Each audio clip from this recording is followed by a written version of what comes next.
10वी आणि 12वीच्या विद्यार्थ्यांसाठी एक मोठी बातमी आहे। 12वीचा निकाल हा 25 मे। नमस्कार मित्रांनो, मी तुम्हाला ती बातमी दाखवेल, ती खरी बातमी आहे। व्हिडिओला स्किप करू नका, ती बातमी तुम्हाला पुढे मिळेल। त्या अगोदर मी तुम्हाला ती खरी बातमी सांगेन काय नाही, एकदा बातमी तुम्हाला वाचून दाखवतो। ती खरी बातमी आहे मित्रांनो, रिझल्ट खूप जवळ आलेला आहे। ती खरी बातमी आहे, तर पहा मित्रांनो काय म्हणले, 10वी-12वीचा निकाल यंदा मे महिन्यातच रिझल्ट लागणार म्हणजे लागणारच मित्रांनो। काय म्हणले, महाराष्ट्र राज्य व माध्यमिक उच्च माध्यमिक शिक्षण मंडळाकडून घेण्यात आलेल्या 10वी-12वीची परीक्षेचा निकाल पहिल्यांदाच मे महिन्यातच जाहीर होणार आहे मित्रांनो। मे महिन्याच्या तिसऱ्या आठवड्यात 12वीचा तर चौथ्या आठवड्यात 10वीचा निकाल जाहीर करण्यात येणार आहे। तर पहा मित्रांनो, खरी बातमी आहे मित्रांनो। हा मित्रांनो, ही खोटी बातमी नाही, खरी बातमी आहे मित्रांनो। यंदा मे महिन्यात रिझल्ट लागणार आहे।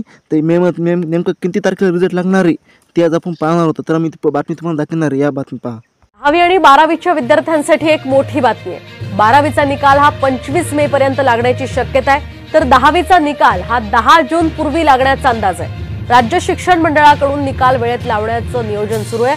यामध्ये उत्तरपत्रिका तपासण्याचं काम आता अंतिम टप्प्यात आलंय। यंदा 12वीसाठी 12 लाख तर 10वीसाठी 17 लाख विद्यार्थ्यांनी परीक्षा दिली होती।